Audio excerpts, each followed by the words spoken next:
안녕하세요. 사연 읽어주는 남녀입니다. 누구에게나 엄마라는 이름은 참 특별한 말이죠. 그런데 오늘 사연을 보내주신 사연자분에게는 이 엄마라는 존재가 또 다른 의미로 특별한 존재라고 합니다. 도대체 어떤 사연이 있는 건지 함께 들어보시죠. 의사의 표정이 좀 묘하더군요. 혹시 뭔가 문제라도 있는 걸까요? 하긴 너무 노산이긴 하죠. 임신 맞네요. 축하드립니다.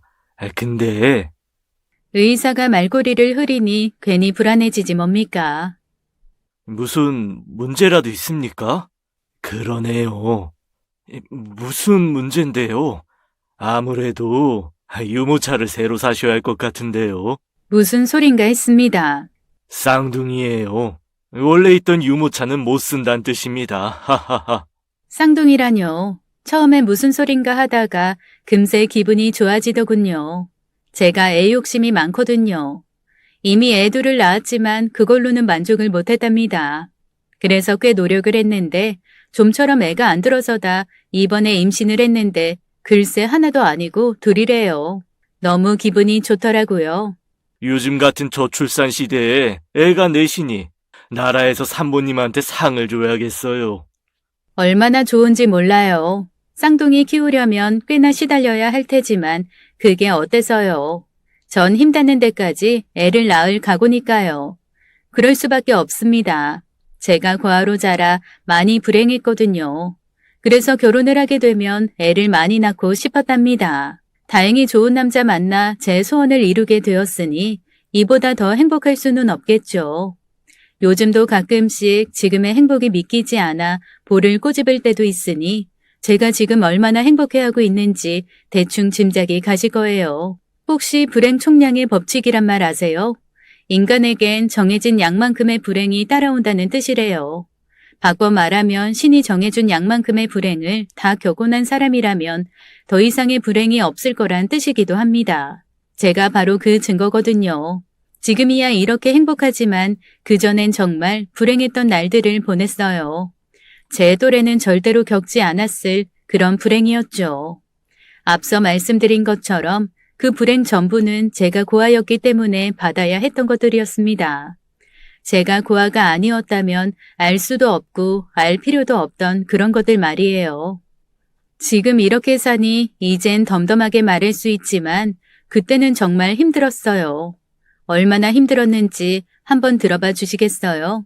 안녕하세요. 전 40을 코앞에 두고 있는 여자입니다. 지금은 남편과 함께 조그만 식당을 하고 있어요. 처음 시작할 땐 좀 힘들긴 했는데 방송에서 저희 식당이 있는 시장을 소개하면서부터 시장을 찾는 손님들이 늘어 지금은 그래도 적당히 먹고 살만하죠. 찾는 손님들이 많아지니 가게를 늘려라, 더 큰 곳으로 가라는 이들이 많지만 그럴 생각은 없답니다. 돈이란 게 많으면 좋지만 그것보다 더 중요한 건 제가 얼마나 지금 생활에 만족하고 있냐가 아닐까 생각하기 때문이에요. 전 지금 충분히 좋아요. 열심히 남편과 일하고 집에 가선 애들 재롱 보며 사는 지금이요. 뭐 이제 쌍둥이까지 나오면 돈이 더 많이 필요할 테지만 사실 지금 버는 돈으로도 내 아이 다 키우는 게 불가능한 것도 아니니까요. 소원이 있다면 지금처럼 사는 거예요. 크게 욕심 부리지 않고 가족들과 함께 행복하게 사는 거요. 겨우 그게 소원이냐 하실 분도 있으실 거예요. 네, 어찌 보면 참 하잘 것 없는 거라고 생각하실 수도 있어요. 근데 제게는 이것만큼 이루기 힘든 일이 없었거든요. 이유는 단 하나, 제가 고아였기 때문입니다. 가끔 남편은 친부모님을 찾아보라 그러지만 그럴 생각은 전혀 없어요. 걸음도 못 걷는 저를 고아원에 버리고 간 그분들이 그립지도 보고 싶지도 않아서랍니다. 네, 알아요. 부모가 자식을 버릴 수밖에 없는 그런 절박한 사정이 있을 수도 있겠죠. 저도 살면서 힘든 일 많이 겪었으니 아예 모른다고 할 수도 없어요. 근데요, 아무리 힘들어도 가족이 똘똘 뭉쳐서 살면 그깟 고난쯤 얼마든 극복할 수 있다는 걸 너무 잘 알거든요. 친부모는 그런 시도조차 안 했다는 거잖아요. 그런 사람들을 굳이 찾을 이유가 있을까요? 이미 제게는 가족들이 있는걸요. 이 가족을 만들기까지 참 많은 시간이 필요했어요. 제가 조금만 더 운이 좋았다면 한참 전에 이룰 수 있는 일이었는데 그건 안 되더군요. 사실 기회가 없었던 건 아니거든요. 고아원에서 자란 아이들의 가장 큰 특징이 뭔지 아세요? 그건 너무 일찍 철이 든다는 거예요. 정상적인 가정에서 자란 아이라면 아무것도 모를 7, 8살 아이 정도만 돼도 고아원 아이들은 웬만한 어른 못지않은 눈치를 가지게 되거든요. 그럴 수밖에 없죠. 지원이 많은 고아원도 있고 아닌 고아원도 있을 테지만 설령 지원이 많은 고아원이라고 해도 그리 풍족하진 않거든요. 저희 고아원 같은 경우엔 수녀님들이 저희를 키워주신 곳이라 그나마 좀 괜찮긴 했지만 말 그대로 그나마 괜찮은 정도였어요. 자기 소유의 장난감 하나가 귀한 그런 곳이죠. 그러니 아이들 모두가 눈치껏 자기 것을 챙겨야 한답니다. 특히 이 또래 아이들이 눈치가 빨리 느는 건 아무래도 우리나라 입양 문화와도 무관하지 않아서일 겁니다. 입양을 원하시는 분들 대부분이 아기 수준의 나이대를 원하시거든요. 그러니 4, 5살만 넘어가도 입양이 쉽지 않답니다. 그분들 심정을 모르는 건 아니에요. 가능한 한 어린아이를 데려가 키워야 부모 자식 간의 유대가 강할 거라는 생각도 하실 테고 또 주변 사람들 눈 때문에라도 그러시는 거겠죠. 아닌 경우가 간혹 있지만 초등학교 입학할 나이의 아이를 원하시는 경우는 거의 없는 이유입니다. 아이들도 그걸 알아요. 저희들끼리 그런 말을 하기도 하고요. 그러니 이 또래 아이들은 자기가 더 이상 입양될 거라는 기대를 안 하게 돼요.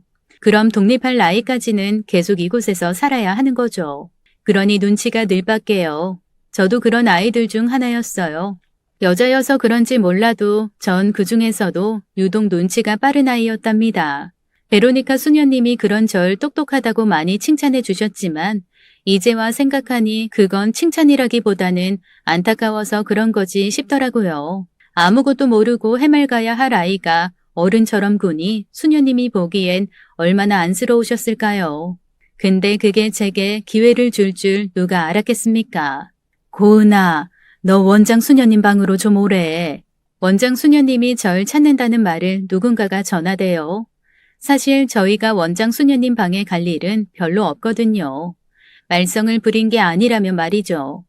근데 아무리 생각해봐도 제가 말썽을 부린 적은 없었어요. 그래도 모르죠. 아무튼 그래서 마음을 졸이며 원장 수녀님 방으로 갔어요.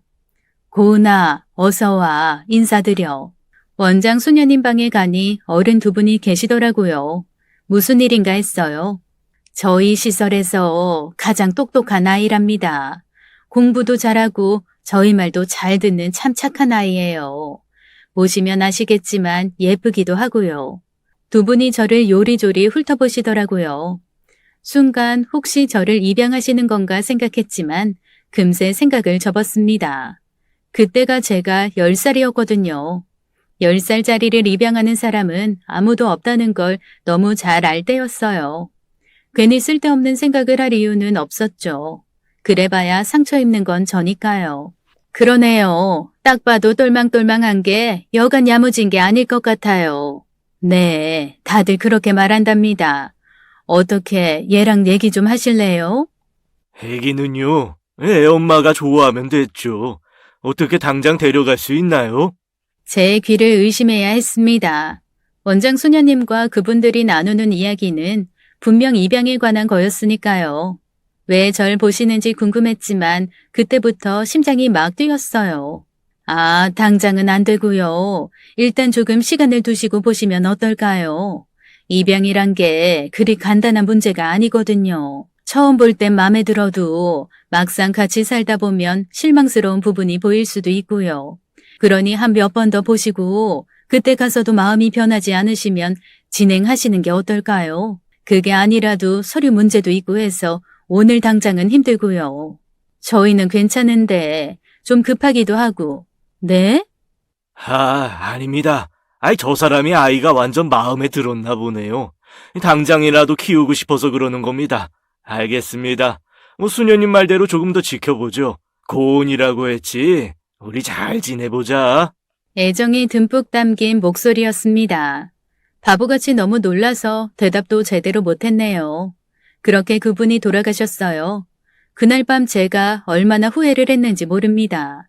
그분들 눈에 제가 말도 잘 못하는 바보로 비춰진 건 아닐까 해서요. 그래서 절 안 데려가겠다 그럴까봐 너무 겁이 났답니다. 다행히 그건 아니었어요. 그 이후 두 분은 수시로 오셔서 저랑 시간을 보내셨거든요. 어떤 날은 치킨도 사오셨고 또 어떤 날은 데리고 나가서 짜장면도 사주셨어요. 그럴 때마다 제가 예쁘다며 칭찬해 주시더라고요. 어느샌가 소문은 고아원 전체에 퍼졌어요. 다들 좋아해줬지만 몇몇은 시기 어린 시선을 보내기도 했답니다. 입장 바꿔서 저라도 그럴 수도 있었을 거예요. 10살이나 되는 제가 입양을 갈 수도 있다는 건 극히 드문 일이었으니까요. 너 그 집 가서 밥하고 빨래하고 그럴지도 몰라. 생각해봐. 우리처럼 다 큰 애들을 왜 데려가겠어? 나 같으면 안 간다. 여기 있으면 수녀님들이 다 챙겨주는데. 시샘이 잔뜩 묻어난 그 아이 말도 제게 상처를 주진 못했답니다. 설령 그 아이 말대로 밥을 하고 빨래를 한다고 해도 상관이 없다고 생각했거든요. 중요한 건 제게 가족이 생긴다는 거니까요. 제가 고아원을 떠나던 날 그 아이가 제게 보낸 그 눈빛은 지금도 또렷이 기억나요. 부러워서 어쩔 줄 몰라 하던 그 눈빛이요. 그렇게 전 수녀님들의 배웅을 받으며 부모님 집으로 왔어요. 지금도 기억나요. 삼형빌라 304호. 제가 처음으로 살았던 일반 집이었어요. 들어가 보니 집은 생각보다 크지도 않았고 제대로 정리도 안 돼 여기저기 어질러진 것들이 눈에 띄더군요. 저희는 이러면 안 되거든요. 이랬다가 호랑이 수녀님한테 엄청 혼나니까요. 그게 오히려 더 좋았어요. 더 이상 고아원이 아니라는 뜻이니까요. 집이 좀 지저분하지? 아줌마가 일이 바빠서 그렇단다. 아줌마가 뭐야? 엄마지. 그 말이 왜 그렇게 듣기 좋은지요. 맞다, 엄마지? 하하. 그때 누군가가 우는 소리가 들리더라고요. 준영이 깼나 보다. 양엄마가 한쪽 방으로 쑥 들어가시대요. 그러더니 잠시 후 남자아이 하나를 데리고 나오시더라고요. 한 서너 살 정도 돼 보이는 아이였어요. 그 아이가 바로 제 동생인 준영이랍니다. 그때 3살이었어요. 준영아, 인사해라. 네 누나야. 누나? 누난데 왜 이제 와? 누나는 다른 데서 살다 왔어. 이젠 우리랑 같이 살 거야. 누난데 왜 다른 데서 살아? 이상해. 조금 놀라긴 했어요. 양부모님에게 다른 아이가 있다는 소리는 못 들었거든요. 그리고 아이가 있으면 보통 입양을 하지 않을 때가 많으니 아이가 있을 거란 생각도 못했어요. 그래도 잠시 놀라고 말았답니다. 놀람보다는 기쁨이 더 컸어요. 제가 고아원에서도 이 또래 아이들을 예뻐했거든요. 사실 고아원을 나오면서 가장 마음 아팠던 게 그거였어요. 그 아이들을 못 본다는 사실이요. 그랬으니 준영이가 있다는 게 싫을 일은 아니었어요. 나 누나야, 누나. 누나. 제가 그 집에서 살면서 느낀 유일한 기쁨이 준영이었어요. 준영이는 절 참 잘 따랐거든요. 당연합니다. 항상 집을 비우기 일수인 양부모님들을 대신해 준영이를 키우다시피 했으니까요. 때론 양엄마보다 오히려 제 품에 파고들던 아이였습니다. 요즘 제 아이를 키우면서 가끔 그때가 떠오르기도 해요. 겨우 10살짜리가 3살짜리 남자를 마치 자식처럼 생각했다는 게 너무 웃겨서요. 근데 진짜 그런 맘이 없지 않았어요. 그 정도로 제가 준영이를 예뻐했다는 뜻입니다. 그래서 그 말도 안 되는 일들을 견딘 거기도 하고요. 아마 일주일 정도였을 거예요. 제가 가족을 만들었다는 기쁨에 휩싸여 있었던 거요. 처음엔 잘해주시던 두 분이 일주일 정도 지나면서부터는 제가 귀찮다는 듯 행동하셨거든요. 엄마, 학교에서 준비물 가져오래요. 실내화 같은 거요. 아, 귀찮아. 실내화가 뭐 필요해. 그냥 신발 신고 다니면 되지. 교실 안에서는 신발 못 신어서요. 선생님이 저 실내화 없다고. 꼭 그게 있어야 해? 그냥 양말 신고 다녀. 어차피 신발 안 신으면 깨끗하겠네. 참, 그리고 너 준영이 먹을 거 만들어놨니? 지난번에 가르쳐줬잖아. 아니요. 어제 숙제하고 하느라. 얘가 미쳤네. 그럼 준영이 굶길래? 똑똑하다더니 뭐가 똑똑해? 그 여자 거짓말한 거 아니야? 내가 속은 건가? 뭐하고 있어? 빨리 준영이 먹을 거 안 만들고. 피곤하니까 나와. 안 그래도 새벽에 들어와서 잠도 못 잤는데. 저 지금 학교 가야 하는데. 얘가 어디서 말대답이야? 넌 고아원에서 그렇게 배웠니? 어른이 말하면 얘부터 해야지. 그리고 학교가 뭐가 그렇게 중요해? 그거 간다고 밥이 나와 쌀이 나와? 준영이 먹을 것 만들고 가든지 말든지. 알았으면 나가. 나 잘 테니까 깨우지 말고. 이런 식이셨어요. 양엄마랑 양아빠는 뭐가 그리 바쁜지 오후 늦지막히 나가시곤 새벽에 들어오는 경우가 잦았답니다. 그럴 때마다 제가 준영이 먹이고 씻기고 입히는 걸 다 했어요. 기껏 10살이었는데 양엄마는 저보고 음식 만드는 법도 알려주셨죠. 아마 이 집에 오고 나서 이틀째였을 거예요. 너 음식은 만들어 봤니? 아니요. 저희는 아직 그런 건 안 했어요. 여자가 그러면 안 되지. 나도 네 나이 때 이미 칼도 쓰고 음식도 만들었는걸. 이리 와봐. 가르쳐 줄 테니까 잘 봐. 준영이 좋아하는 거니까 잘 배웠다가 우리 없을 때 준영이 만들어주면 돼. 전 그게 엄마가 딸에게 해주는 교육 같은 거라고 생각했어요. 그래서 더 좋았어요. 고아원에서는 절대로 할 수 없는 일이니까요. 근데 아니었어요. 그건 엄마가 딸에게 해주는 의식이 아니라 그냥 종년을 가르치는 그런 행위였으니까요. 그래도 좋았다고 느낀 건 그 음식을 먹으며 좋아하는 준영이 때문이었을 겁니다. 뭐 그 덕에 전 언제나 지각을 일삼는 문제 학생이 됐지만요. 누나 무서워. 괜찮아. 이리 와. 누나 안고 있어. 엄마랑 아빠가 이야기할 게 있나 봐. 거실에서 두 분이 다투는 요란한 소리가 들릴 때면 항상 준영이는 제 품을 파고들었어요.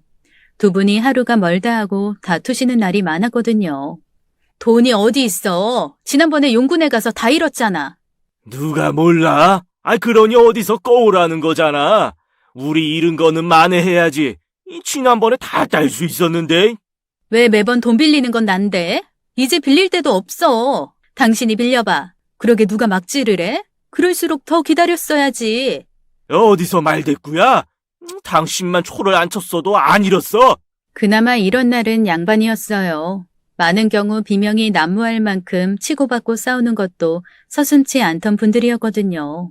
제가 잘은 몰라도 두 분이 새벽까지 하신다는 일이 뭔지도 어렴풋이 알 수 있었답니다. 두 분은 노름을 하신 거였어요. 아무리 눈치가 빨라도 노름이라는 게 정확히 뭔지는 모를 나이긴 했어요. 그래도 알 수 있었던 건 집안에 돈이 없다는 거였죠. 때론 준영이 먹일 음식 재료도 없던 날이 부지기수였으니까요. 두 분이 싸우신다는 게 그 증거죠. 이럴 때마다 준영이는 겁에 질려 떨었지만 사실 더 무서웠던 건 저였어요. 고래 싸움에 새우등 터지는 법이라죠. 제가 그랬거든요. 이렇게 부부싸움을 한 직후면 양엄마는 그 분풀이를 저한테 하셨으니까요. 거의 예외 없이 그러셨어요. 무슨 핑계라도 잡아서 절 혼내셨거든요. 넌 도대체 집에서 뭐 하는 거니? 내가 어제 준영이 속옷 빨아 놓으라 그랬지. 내 말이 말 같지가 않아? 죄송해요. 숙제하고 빨려고 그랬는데 준영이 밥하고 설거지하고 나니 너무 늦어서 잠들어 버렸어요. 지금 당장 할게요.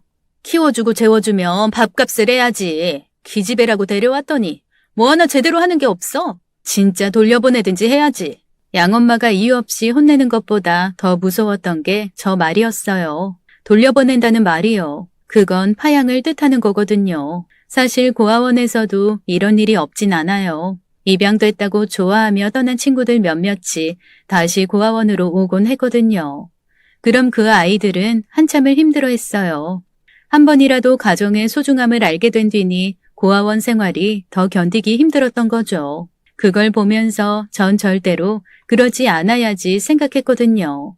그러니 양엄마가 아무리 절 힘들게 해도 더 잘해야지 생각했던 거고요. 쫓겨나는 건 절대로 막아야 했답니다.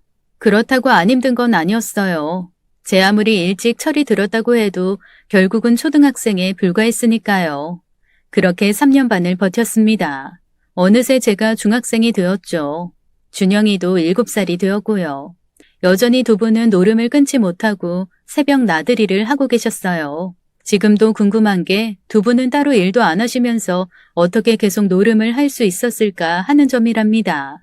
하지만 굳이 궁금해야 할 이유는 없었어요. 그 이유를 직접 몸으로 느끼게 되었거든요. 중학교 들어가고 얼마 안 되었을 때였습니다. 그날도 양엄마가 시킨 일들을 다 하고 나니 12시가 훌쩍 넘었더군요. 언제부턴가 제가 해야 할 1순위는 공부가 아니라 집안일인데 당연시 된 때였습니다. 그렇게 일을 다 하고 잠자리에 누워 선잠에 들었어요. 정확한 시간은 모르겠지만 새벽 어디쯤에서 두 분이 들어오시는 기척이 났어요. 가족이면서 제대로 얼굴도 못 보고 사는 셈이었지만 전 그게 더 반가웠어요. 얼굴을 보아봤자 욕이나 듣고 손찌검이나 당하는 게 다였으니까요. 비몽사몽 중에 두 분이 하시는 이야기가 들려오더군요. 잠결에 들은지라 그게 맞는 건지도 몰랐습니다. 아무래도 더는 안 되겠지. 응, 나도 더는 못 버텨. 사람들이 돈 갚으라고 얼마나 난린데. 다른 사람 돈이야 배째라 버티면 그만이지만 용군에서 빌린 건 안 갚을 수도 없잖아. 뒤에 건달들이는 거 다 아는데 아니할 말로 그 사람들이 돈 안 갚는다고 우리 장기 떼간다면 어쩔 건데? 그놈들은 그러고도 남지. 맞아. 그냥 튀자. 우리가 꽁꽁 숨으면 지들이 우리를 어떻게 찾아? 그래, 뭐 우리가 이 동네에 정이 있는 것도 아니고 어딜 가도 여기보다 못할까. 내 말이. 뭐 따로 챙길 건 없겠지? 당신이 봐봐. 챙길 게 뭐 있어? 우리 몸만 빠져나가면 그만이지. 근데 저건 어떡해? 저거라니? 고은이. 글쎄다. 데려갈까? 그래도 제 덕택에 준영이 신경 안 쓰고 다녔는데. 그렇긴 한데, 근데 쟤까지 데리고 다니면 흔적이 많이 남을 거야. 이젠 준영이도 그럭저럭 컸으니 괜찮지 않을까? 당장 우리 형편에 저거 입히고 먹이는 것도 부담스럽고. 뭐 그렇겠지. 당신이 알아서 해. 잠결이 아니었다면 무슨 얘기인지 알았을 겁니다. 그랬다면 뭔가 달라졌을까요? 그렇지는 않았을 거예요. 양부모님들은 저를 자식으로 생각한 게 아니라 그냥 부담스러운 혹덩어리 정도로 여겼으니 그 상황에서 저를 챙길 이유가 없었을 테니까요. 이틀 뒤 학교를 다녀왔을 때 그 사실을 깨달았답니다. 제가 문을 열고 들어오기 무섭게 쪼르르 달려와 매달리던 준영이가 없었거든요. 처음에는 두 분이 준영이를 데리고 잠깐 시장이라도 갔다고 생각했어요. 문제는 아무리 기다려도 두 분이 돌아오지 않았다는 거죠. 텅 빈 집에서 밤새 무서움에 떨었지만 달라지진 않았습니다. 결국 두 분이 준영이를 데리고 야반도주를 했다는 걸 알게 됐어요. 다음날 날이 밝기 무섭게 집으로 험상궂은 사람들이 들이닥쳤거든요. 야, 융성국이 나와! 당장 나오라고! 문을 세차게 두드리는 소리에 문을 열고 나갔더니 기다렸다는 듯 사람들이 우르르 밀어 닥치더군요. 신발도 벗지 않고 집으로 들어오는데 너무 무서웠어요. 뭐야? 아무도 없어? 넌 뭐야? 저요? 저 딸인데요. 딸이 있었어? 야, 융성국이 아들 하나라고 안 그랬어? 그런 걸로 아는데. 너 진짜 딸 맞아? 네. 아저씨들은 누구세요? 우리는 네 아빠한테 돈 빌려준 사람들이다. 야, 네 아빠 어디 갔어? 저도 밤새 기다렸는데 안 오셨어요. 엄마도 준영이도 다요. 그때 누군가가 가장 큰 소리를 내던 사람의 귀에 대고 뭔가 속삭이더라고요. 너 친딸 아니지? 네, 그래도 그러니 버리고 갔지. 이 새끼 어디서 잡지? 야, 너 진짜 몰라? 네, 학교 갔다 오니 아무도 없었어요. 무슨 일 있는 거예요? 했지. 그것도 큰일. 아무래도 벌써 튀었나 보네. 이 새끼 잡으면 진짜 가만 안 둬. 여기 있어봐야 나타날 것도 아니잖아. 가서 대책이나 세우자고. 애는 어떡하지? 얘라도 확보해야 하는 거 아니야? 딱 보면 모르냐. 친딸 아니래잖아. 그 새끼가 설마 인도주의적인 놈이라서 입양을 했겠냐? 답 나오잖아. 그냥 종년 하나 들였다가 필요 없어지니 버린 거지. 그걸 데리고 가서 뭐하게? 왜? 너도 착한 사람 해보게? 다들 웃더라고요. 양부모님이 빚을 못 이겨 저만 버려두고 도망간 거였어요. 그래도 가족인데 어떻게 그럴 수 있을까 싶었지만 당장 급한 건 그게 아니었죠. 이미 집도 월세를 못 내서 주인이 나가라던 참이었거든요. 갈 데가 없었어요. 14살짜리가 무슨 방법이 있었겠어요. 결국 고아원으로 다시 돌아갔죠. 한번 입양을 갔다 다시 고아원으로 돌아온 친구들처럼 저도 많이 힘들었답니다. 저를 버리고 간 데 대한 서운함도 있었지만 무엇보다 준영이가 너무 눈에 밟혔거든요. 오죽하면 다른 고아들이 누나라고 부를 때마다 준영인가 싶어 반사적으로 고개를 돌렸을까요? 아이를 잃어버린 부모 마음이 그런 걸까요? 매일 밤 준영이가 보고 싶어 남몰래 울어야 했답니다. 2번 다시 준영이를 볼 수 없다고 생각하니 더 그랬어요. 파양당한 아이들의 삶을 모르지 않으니까요. 제대로 된 비유는 아니겠지만 크게 다르지 않은 예가 있긴 해요. 미치도록 미워해서 이혼을 한 부부들 같은 거예요. 파양도 그렇거든요. 데리고 가 키웠는데 너무 실망스러워 파양한 경우라면 2번 다시 그 아이를 찾지 않거든요. 제 경우랑 다르긴 했지만 사실 크게 다른 것도 아니었죠. 그나마 파양당한 아이들은 처음엔 애정을 주었다가 그 기대치에 못 미쳐 그 애정이 미움이나 실망으로 바뀐 것이지만 저 같은 경우엔 처음부터 애정이란 게 아예 없던 경우였으니까요. 저도 압니다. 알면서도 한가닥 헛된 희망을 품은 것뿐이죠. 그런 사람들이 저를 다시 찾을 일이 뭐 있겠어요. 그 말은 곧 제가 다시는 준영이를 만날 수 없다는 뜻이죠. 그래서 더 슬펐습니다. 제가 힘들 때마다 울지 말라고 달래던 그 여린 손이 너무도 그리웠어요. 다시 함께 살지 못해도 괜찮으니 한 번만 더 준영이를 보게 해달라고 얼마나 기도했는지 몰라요. 준영이가 잘 자라고 있다는 것만 확인할 수 있어도 좋을 거라 생각했으니까요. 헛된 기대겠죠.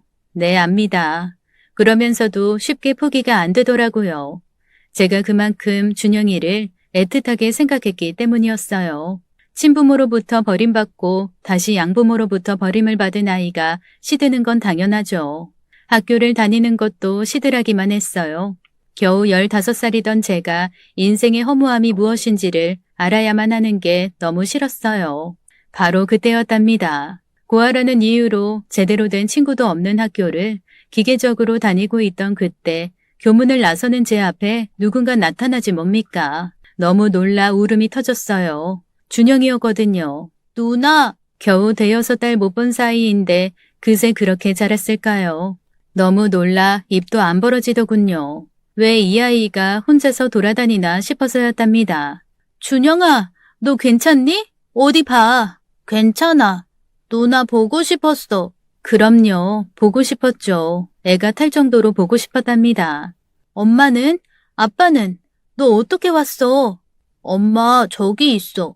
준영이가 가리키는 골목길을 보니 양엄마가 있더군요. 양엄마가 절 오라며 손짓을 했어요.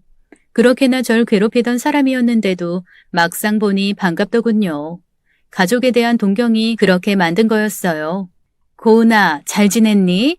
엄마가 미안하다. 너무 경황이 없어서 널 못 데리고 갔어. 사실이 아니었죠. 그럼에도 사실이라 믿고 싶었던 거지만요. 어떻게 지내셨어요? 아빠는요? 일단 자리를 옮기자. 너도 들어서 알겠지만 엄마랑 아빠가 사정이 있어서 여기 오면 안 돼. 그런데도 네가 너무 밟혀서 위험을 무릅쓰고 왔단다. 일단 다른 데 가서 이야기하자.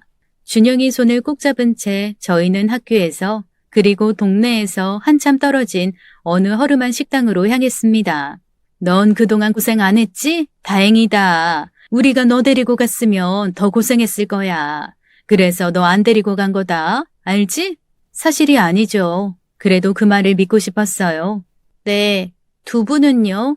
2분 가시고 나서 험상궂은 사람들이 와서 집 난장판으로 만들었어요. 별일 없으신 거 맞죠? 별일이 있었어요. 그래서 절 찾아온 거였고요. 별일이 없었다면 절 2번 다시 찾지 않았을 사람이었습니다. 어떡하니? 네 아빠 지금 교도소에 계셔.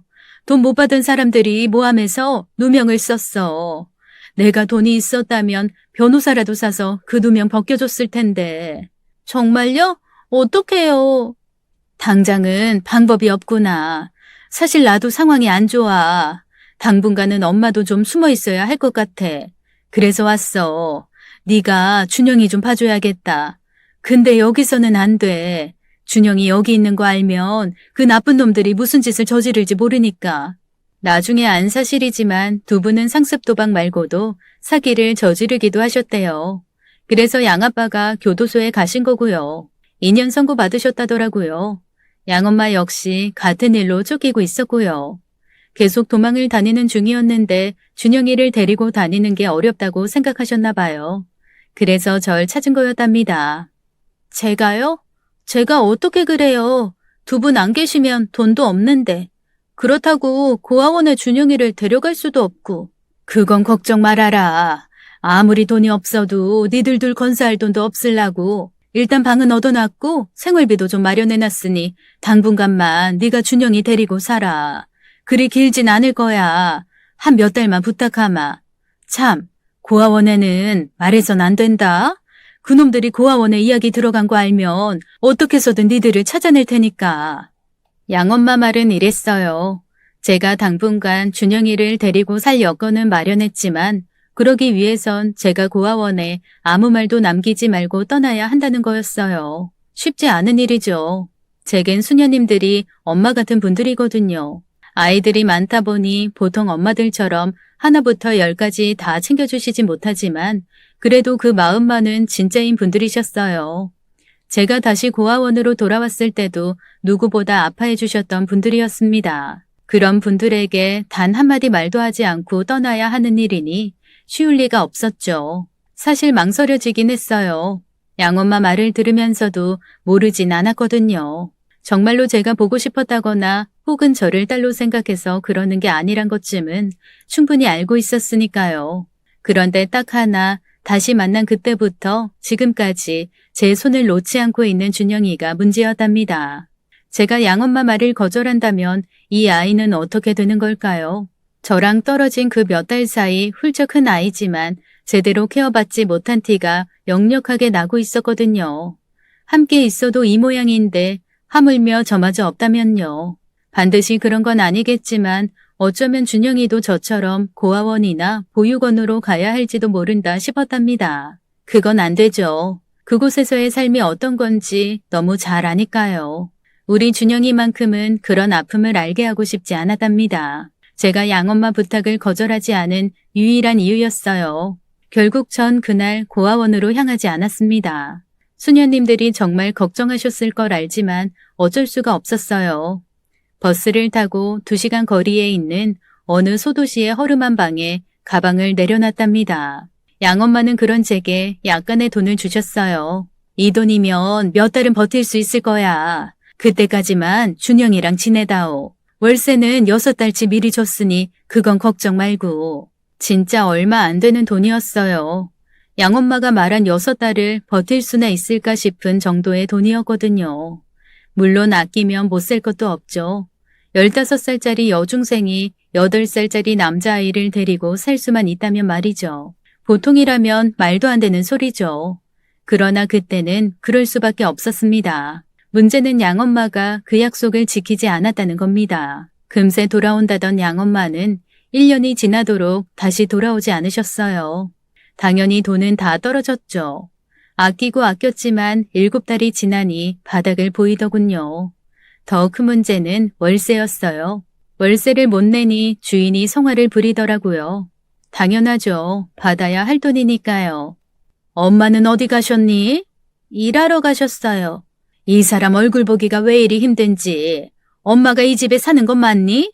아니라고 할 순 없죠. 그랬다간 당장 경찰에 신고라도 하면 어쩝니까? 엄마가 새벽까지 일하셔서 그래요. 무슨 일 때문에 그러세요? 무슨 일은 이번 달 월세가 안 들어와서 그러지. 내가 일해서 방을 안 주려고 했는데 엄마 들어오면 월세 빨리 내라고 그래라. 아니면 당장 방 뺄 거야. 사정이 딱해 보여서 보증금도 안 받았구만. 에휴. 저 혼자면 어떻게든 살 수 있었을 겁니다. 제가 비록 15살에 불과하지만 또래보다 덩치도 크고 해서 나이를 속일 수도 있으니 어디 가서 일할 수도 있을 테니까요. 설령 일을 못한다고 해도 저 혼자라면 버틸 수 있었어요. 험한 데서 잠을 자도 괜찮았고 하루 종일 굶는다고 해도 못 견딜 것도 아니니까요. 문제는 준영이가 있다는 겁니다. 초등학교에 다녀야 할 나이인데도 학교도 못 가고 있는 준영이를 보며 제가 얼마나 마음이 아팠는지 몰라요. 더 안타까운 건 준영이도 어느 때부터인가는 제 어릴 적 모습을 가끔씩 내비쳤다는 거예요. 말씀드렸죠. 힘들게 큰 아이들이 빨리 철든다고. 준영이는 그러지 않길 바랐어요. 진심으로 그렇게 생각했어요. 그러려면 일을 해야 했답니다. 학교를 보내는 것까진 제 힘으로 할 순 없지만 이 아이를 먹이고 재우는 건 할 수 있으니까요. 준영아, 누나 말 잘 들어. 엄마랑 아빠가 일이 길어져서 빨리 못 오실 것 같아. 엄마 아빠가 없으면 누가 준영이 보호자야? 누나. 맞아. 지금은 누나가 네 보호자야. 너 보호자가 무슨 뜻인 줄 알아? 아빠 같은 사람. 내가 그것도 모를까? 우리 준영이 똑똑하네. 맞아. 아빠 같은 사람을 보호자라고 그러는 거야. 그럼 보호자는 뭘 해야 하지? 돈을 벌어야 해. 아이고, 이 똑똑한 것. 맞아. 보호자는 돈을 벌어야 해. 그래야 우리 준영이 맛있는 것도 사주고 옷도 사주고 할 테니까. 근데 지금은 누나가 보호자니까 누나가 돈을 벌어야겠지? 근데 그러려면 준영이 혼자서 집 잘 보고 있어야 돼. 우리 준영이 그럴 수 있지? 나 혼자 있어야 돼? 나 무서운데? 우리 준영이 이제 다 큰 형아잖아. 누나 일하고 올 동안만이야. 말 잘 들으면 준영이가 좋아하는 과자도 많이 사올게. 형아니까 그럴 수 있지? 마지못해 고개를 끄덕이더군요. 그게 더 슬펐어요. 그냥 아이라면 싫다고 때를 써야 하는 상황이잖아요. 근데도 고개를 끄덕인다는 건 준영이도 저처럼 빨리 철이 들어가고 있다는 증거니까요. 마음이 쓰리긴 했지만 어쩔 수 없었어요. 제가 돈을 벌지 않으면 준영이를 돌볼 수 없었기 때문입니다. 쉽지 않았어요. 아무리 덩치가 크다 한들 제가 성인으로 보이진 않을 테니까요.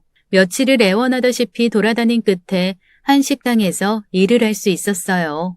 설거지도 하고 잡일도 하는 그런 자리였답니다. 제가 많이 딱해 보였나 봐요. 고마웠어요. 흔히 아이들이 일을 하면 일을 시키고 돈을 안 주시는 분들도 많다는데 사장님은 안 그러셨어요. 많은 돈은 아니었지만 약속한 대로 다 주셨거든요. 덕분에 월세도 낼 수 있었고 준영이를 굶기진 않아도 됐답니다. 고은이 너 갈 때 이거 가져가. 이게 뭔데요? 반찬이랑 먹을 거 조금이야. 감사합니다. 잘 먹겠습니다. 감사합니다. 연신 감사를 표하는 저를 보던 사장님의 얼굴에 안쓰러움이 잔뜩 묻어나더군요. 상관없습니다. 안쓰럽게 생각하든 불쌍하게 생각하든 그게 무슨 문제라고요. 설령 저를 나쁘게 생각한다고 해도 괜찮아요. 우리 준영이 배를 불릴 수만 있다면 뭐라도 할 수 있으니까요. 아마도 사장님은 주방 이모를 통해 제 얘기를 전해 들으신 것 같더라고요. 제가 이모한테 대충 이야기를 했거든요. 그게 이런 걸 바라고 한 건 아니지만 아무튼 제겐 도움이 된 건 맞았네요. 그렇게 준영이와 1년 3개월을 버텼습니다. 힘들었죠. 그래도 괜찮았어요. 아무리 힘들어도 준영이가 절 보고 누나라며 매달리는 순간 그 고생이 충분히 가치가 있다고 느껴진 때문입니다.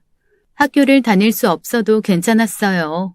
제 학교보다는 오히려 준영이 학교가 더 신경 쓰였답니다. 어느새 9살이 된 준영이가 아직 학교 문턱조차 못 넘은 게 너무 마음 아팠거든요. 다행히 그 문제를 해결할 수 있었답니다. 대신 제가 또 한 번의 버림을 경험해야 했지만요. 누나, 엄마 왔어. 일을 끝마치고 들어가니 준영이가 난리네요. 바닥에 과자가 잔뜩 놓여진 걸 보니 사실인가 봅니다. 엄마가 오셨어? 어디 계신데? 뭐 살 거 있다고 잠깐 나갔다 온대. 믿기진 않았지만 준영이가 거짓말을 할 이유는 없겠죠. 1시간 정도 지나고 양엄마를 볼 수 있었습니다. 오셨어요? 왜 이렇게 늦으셨어요? 제 딴에는 그간의 공로를 칭찬받고 싶은 마음이 컸던 모양입니다. 잘했다고 칭찬해 주실 줄 알았어요. 제가 너무 많은 걸 바랐던 걸까요? 너네 잘 보라고 그렇게 신신당부를 했는데 애가 꼴이 이게 뭐니? 짜증나게. 하긴 네가 그렇지 뭐. 칭찬 대신 꾸중이 오더군요. 너무 서운하더라고요. 저 진짜 제가 먹을 걸 줄여서라도 준영이를 챙겼거든요. 그래봐야 제대로 먹인 건 아닐지 몰라도요. 그래도 전 진짜 최선을 다했어요. 겨우 16살짜리가 주방에 쭈그리고 앉아 밀려드는 설거지를 하면서도 불평 한 번 하지 않을 정도로요. 그런 것도 몰라주는 양엄마가 서운했답니다. 준영이가 왜요? 제가 그동안 어떻게 살았는지 아세요? 제 손 좀 보세요. 하루 종일 설거지를 하다 보니 퉁퉁 불어버린 손을 내밀었어요. 그래도 이 손을 보면 마음이 달라지시겠거니 싶어서였습니다. 그 손이 뭐? 애같이 키워준 건 생각 안 하고 고작 몇 달 고생했다고 이 난리네. 고작 몇 달이요? 엄마가 뭘 하셨어요? 서너 달이면 오신다면서요. 벌써 1년이 넘었어요. 정확히는 1년하고도 3개월이에요. 월세도 없어서 얼마나 고생을 했는데요. 그래 고생했다. 내가 뭐 이럴 줄 알았니? 그동안 내가 너 키운다고 얼마나 고생을 했는데. 거기 비하면 네가 몇 달 고생한 건 고생도 아니지. 내 말이 틀렸니? 수고했다 한마디가 그렇게 힘드세요? 대체 절 왜 찾으신 거예요? 이렇게 마음에 안 드실 거면서. 순간 욱하더라고요. 아무래도 그간 고생을 아무렇지 않다는 듯 말하는 양엄마가 많이 서운했나 봐요. 그리고 이젠 나이도 들고 했으니 예전처럼 양엄마가 마냥 무서운 존재로만 느껴지지 않아서 그런 것일 수도 있고요. 그러지 말았어야 했나 봐요. 뭐라도 핑계거리를 찾는 사람에게 좋은 먹잇감을 던져준 꼴이 됐거든요. 이 일에서 머리 검은 짐승은 거두는 게 아니라는 거구나. 지 고생 좀 했다고 말하는 것 좀 봐라. 그래 말 잘했다. 그렇게 마음에 안 드는 사람 보면 뭐 하겠니? 우리 인연은 여기까지인가 보다. 준영이 너 일어나. 당장 가자. 양엄마가 기다렸다는 듯 준영이를 일으켜 세우더군요. 엄마 왜? 우리 어디 가? 그래. 우리 집으로 가자. 우리 집은 여긴데? 여기가 왜 우리 집이야. 이런 썩어 빠진 곳에선 하루도 못 살아. 당장 일어나. 양엄마가 호통을 치니 준영이가 주눅든 표정으로 몸을 일으키더군요. 가자. 누나는? 누나는 무슨. 빨리 가자니까. 누나 안 가면 나도 안 가. 엄마 미워. 준영이가 저 없이 안 간다고 떼를 쓰더군요. 그 모습을 보는데 왜 그리 마음이 아픈지요. 당장 양엄마가 저를 버린다는 상황인데도 저보단 오히려 준영이가 그러는 게 더 싫었어요. 나준영, 뚝! 다 큰 형이 왜 울고 그래? 누나 금방 따라갈 테니까 넌 엄마랑 가. 누나는 청소 다 하고 가야지. 진짜지? 그래도 같이 가지? 또, 누나가 보호자니까 말 들어야지. 응, 나 누나 말 잘 들어. 그러니까 누나도 금방 와. 그래. 엄마, 준영이 학교부터 바로 알아보세요. 하루라도 빨리요. 누가 보면 네가 엄만 줄 알겠다. 이미 다 알아봤으니까 넌 신경 꺼. 준영아 가자. 그렇게 준영이가 떠났습니다. 가지 말라고 붙잡고 싶은 마음이 굴뚝이었지만 그럴 순 없었어요. 제가 엄마도 아닌데요. 무엇보다 제가 준영이를 책임질 수 없잖아요. 이렇게 살 순 있겠지만 그러면 준영이가 제대로 자랄 순 없으니까요. 그래서 보낸 겁니다. 그게 준영이를 위하는 거니까요. 준영이가 떠난 후 전 다시 고아원으로 갈 수가 없었습니다. 어차피 제 인생은 제가 꾸려가야 할 몫이니까요. 사장님의 배려로 식당 일을 하면서 열심히 검정고시를 준비했답니다. 그렇게 주경 야독하며 고등학교 과정을 이수했어요. 대학을 가야 한다는 사장님과 이모들의 말이 있었지만 꼭 그래야 할 이유를 모르겠더군요. 꼭 대학을 가야 잘 사는 건 아니라고 생각했어요. 스스로 할 말은 아니지만 진짜 열심히 살았습니다. 그러다 보니 좋은 남자도 만나게 되었고 그 남자와 함께 가정도 꾸리게 되었죠. 그 와중에도 준영이를 떠올리는 일은 놓지 않았습니다만 양엄마가 데리고 떠난 준영이를 다시 볼 수는 없었죠. 결혼을 하고 내 아이를 낳고 살다 보니 어느새 준영이에 대한 생각은 조금씩 지워졌어요. 시간이 빠르다더니 그 말이 정말이더군요. 어느새 20년이 훌쩍 지나 있었으니까요. 여보, 홀에 주문 3개 있어. 배달 주문도 4개 더 있고. 서둘러줘. 정신이 없더군요.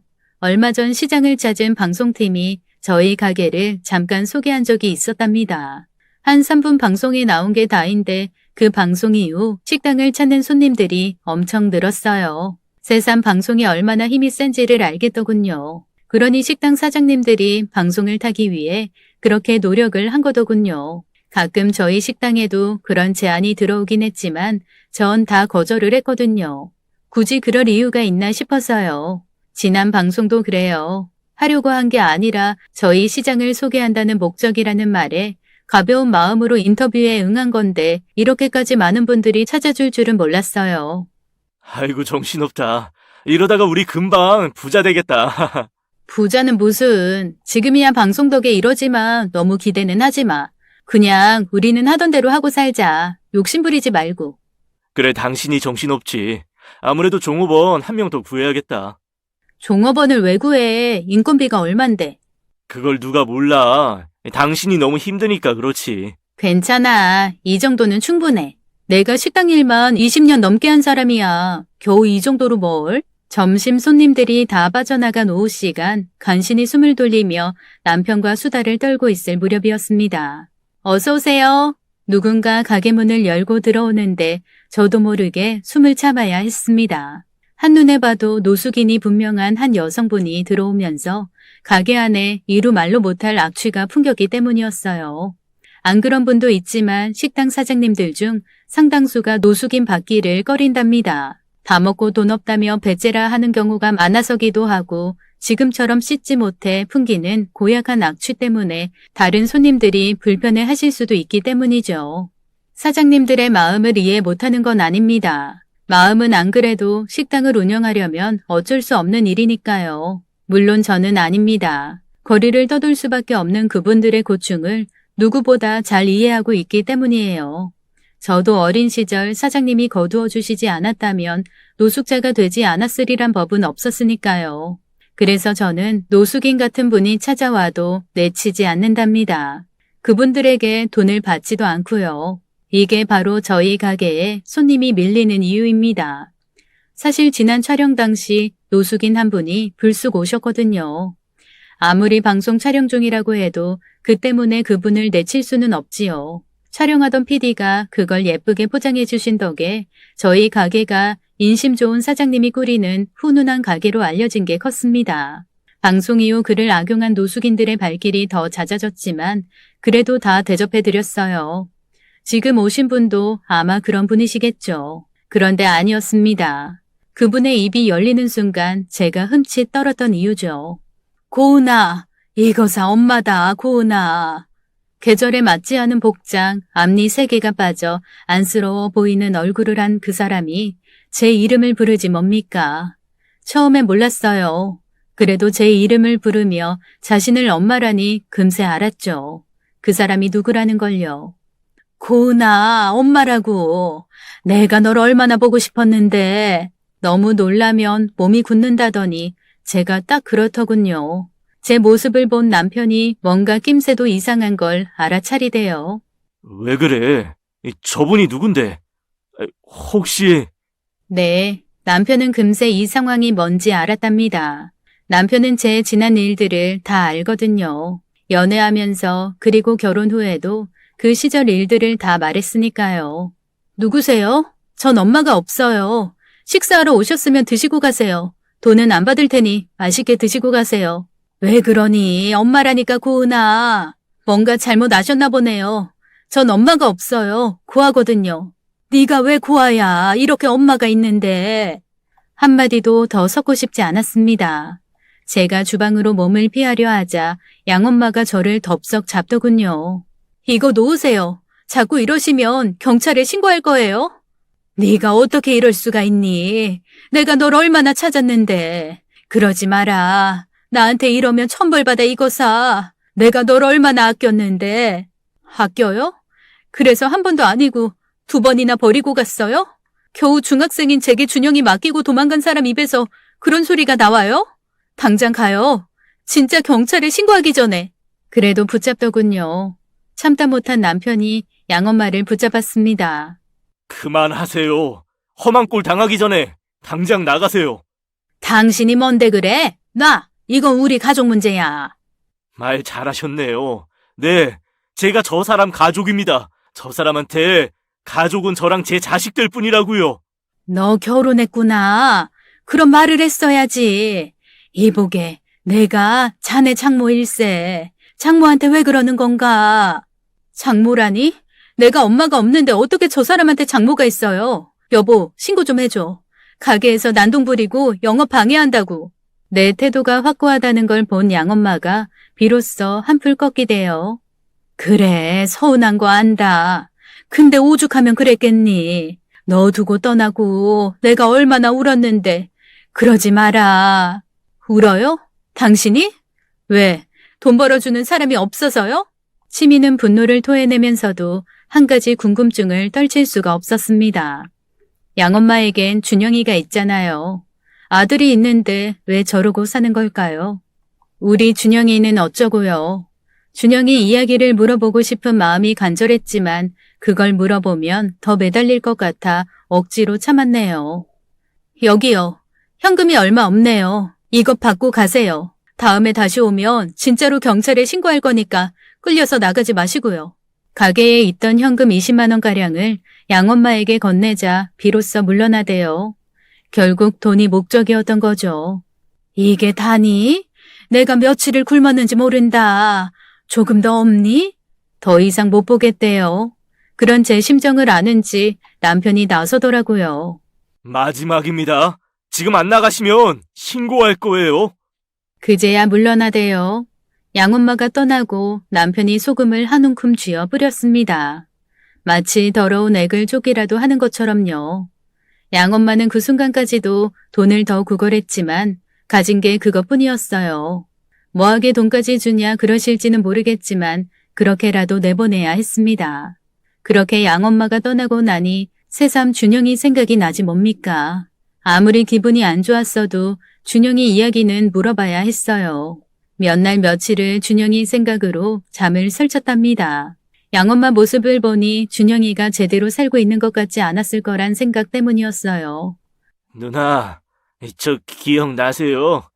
저 준영이에요. 며칠 후 식당 문이 열리기 무섭게 한 청년이 들어와 저를 찾더군요. 준영이었습니다. 제 눈을 의심해야 했어요. 그토록 번듯하게 자란 준영이가 제 앞에 나타났으니까요. 준영아, 너 어떡해? 눈물이 너무 나서 말하기조차 힘들었습니다. 그 조그맣던 아이가 이렇게 어엿한 어른이 되어 저를 찾아오다뇨. 가게 문을 닫고 준영이를 붙잡고 이야기하다 울다 그랬네요. 준영이는 그렇게 양엄마 손에 끌려가 누군지 모를 사람의 집으로 갔답니다. 양엄마가 같이 산다는 그 남자는 준영이를 적잖이 구박했다고 하대요. 같이 6년을 살았답니다. 근데 수시로 때리는 그 남자를 보고도 양엄마가 모른 채 하는 통에 더 버틸 수가 없어 집을 도망쳐 나왔답니다. 그렇게 혼자서 힘겹게 살았다네요. 이 바보야. 그럼 누나를 찾았어야지. 내가 너 보고 싶어서 얼마나 울었는데. 말도 안 되는 소리였습니다. 저도 찾을 수 없었는데 하물며 그 어린 것이 어떻게 저를 찾을 수가 있었겠어요. 나도 누나 생각 많이 했어. 근데 누나랑 살던 그 동네가 기억이 안 나는걸. 그래, 누나가 미안해. 우리 준영이 찾았어야 했는데 지금은 어디서 살아? 뭐해? 결혼은? 묻고 싶은 말이 워낙 많으니 미처 대답할 틈도 주지 않고 말이 쏟아지더군요. 천천히.